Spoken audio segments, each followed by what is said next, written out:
Are you familiar with Gore Vidal's books? Yeah. From what I've seen of your books, they seem to follow the pattern of his idea of reality fictionalized. Mm-hmm. Yeah, I think that's a correct observation, although I didn't do it in order to try to be Gore Vidal, or, you know, the idea of using history, of using real people interacting with fictional people seems very rich to me, because those fictional people are the investigators of those real people. Otherwise, the real people are just the stories about the real people. Whereas when you put the fictional people, or a cockroach, to interrogate FDR, then you have a different view of FDR than the FDR in the history books. That also brings a lot of responsibility. You have to, this French Revolution book, for instance, you have to be essentially true to the material, but you don't have to be dogmatically true to the material. So, for instance, probably the single most alarming thing I found out about the French Revolution was that one of the people leading the move against the death penalty, abolish the death penalty, was Robespierre. Robespierre, the huge guillotiner, the guy who was calling the shots, who, you know, the absolute antithesis of the death penalty, of abolishing the death penalty, was, before he went into that mode, leading the group against the death penalty. Now, my book ends on April 25th, 1792. His speech, big speech at the National Assembly against the death penalty, was after that. Well, when we talk about these foreign leaders... Wait, let me just finish this point. Okay, so I had to move Robespierre's speech to before he made it. It's not historically correct, but I needed my characters to be able to discuss Robespierre's move against the death penalty, right? So, you know, should I feel guilty about that? I don't think so, because he gave that speech, it's correctly used, it's just not at the right time. And I'm going to write a little essay about writing fictional history and the demands it makes and the limitations it has. But when you talk about Robespierre, you know, we've all been brainwashed in the American schools that he was a monster, and the terror is blamed on him. Yeah. But he was a lawyer. He was a leader of the French Revolution. He was, as you say, he gave the speech against the death penalty. Yeah. And it's very interesting. If you really look at the history of Robespierre, yeah. And we just, a few minutes ago, we pointed out that the number of people killed in that so-called French terror is far less than Bush murdered in Iraq in the course of just a few years.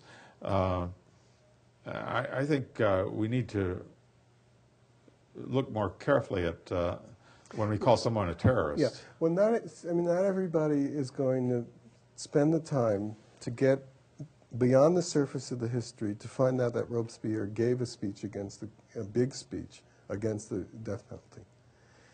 But, and I would say probably more people will read this novel and find that out than will find out spending, you know, 6 months reading only about the French Revolution, right?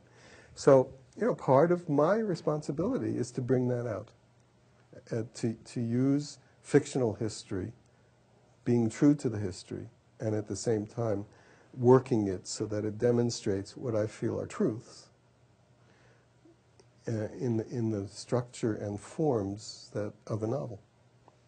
Well, books of so-called fiction can also be more true, perhaps, than real history. Yeah. For instance, in Skulk, you bring out the history of 9/11. We don't necessarily have the full history of 9/11, but we have that official investigation, which claims to be historically accurate. But in Skulk, we find out that maybe it was not the way it really was. And how did those buildings come down in their footprint? Steel frame buildings brought down by airplanes and fire. No steel frame building before or after has ever collapsed as a cause of that. Mm-hmm. After reading Skulk, I would say there's more true history there than there was in official investigation. Well, without, again, like approaching the death penalty kind of laterally through the French Revolution, I approached the 9/11 problem laterally through a comic novel that brings these elements into it, but isn't banging on people's head about, do you know the truth about 9/11? It's just set out there, and it's part of the book, and it's part of a larger story, and a part of a funny story, and part. Hopefully, I mean, the book is entirely fiction. I made up these two characters, and I made up the plot, and I made up the setting, and I didn't even visit Wichita. It's set in Wichita. I've never been in Wichita. And nevertheless, when they are trying to be political organizers, and they're putting out this material, the websites that they publish in their material are correct. So if a reader is interested enough, entertained and interested enough to say, yeah, I wonder if those are real websites, and goes to them, that reader will have the doors open to all the real 9/11 research material. And that's the strategy of the book. Many of your books have a Jewish theme. How do you relate Judaism to Unitarianism? Do you believe in God? Well, I'm not going to answer that question because it's too simplistic. Philosophically or epistemologically, I can say to you that it would be dishonest, I feel, to be anything other than agnostic and say, look, this is not materials that our system is tuned to know. Like we can't see above the ultraviolet, we can't hear below, et cetera, et cetera. That doesn't mean that rays above the ultraviolet are not out there. We just can't see them. We can't really, we can invent machines to measure them, but beyond the machines to measure things, when we get to that limits, then we don't know, and we can't say that something is there or not there. So I'm not going to go into that question. I think there are huge universal level forces, and they're large and small, and they're interior and they're exterior, and we try to understand these forces, whether we're talking about the structure of the galaxies or the forces of the unconscious in human behavior, whatever. They're gigantic. Are there archetypes a la Jung? How does my brain physiology work, et cetera, et cetera, et cetera. So there's a lot of stuff that is there, and I try to work on the level of observable behavior, human behavior. And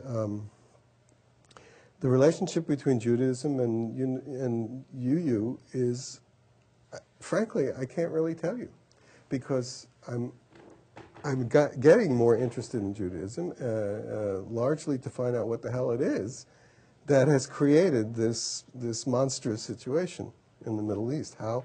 How is it that people who were tortured and gassed and penned into the Warsaw Ghetto can torture and gas and pen people into the Gaza Ghetto? It's such a hard thing to understand, how the same, well, let's say, it's not the same people, obviously, those people are dead, but that this energy has bounced back into this field is phenomenally difficult. It's as difficult, except as the question of how is it that the culture, the nation that created Beethoven, that created Goethe, that created Schopenhauer, how did this land of philosophers and musicians and writers, Germany, create Hitler and go for it, big time? From 33 to 45, from 27 to 45. But only 30% of the people went for it. Hitler, after was appointed in the next election in 34, won 70% of the vote, the Nazi Party. Not up till that time. But after he was in power, he kept legitimizing things through phony democracy, the way we do, right? And each of those elections were stronger and stronger. And it's just, how does that happen? It's the greatest mystery of humanity, and it's being replicated, I think, now by Israel and Palestine. How does the nation? I think of them as my people, although I wasn't bar mitzvah and all of that. But I understand And I've used some of my books to explore that, especially this, I think the deepest exploration of Judaism is in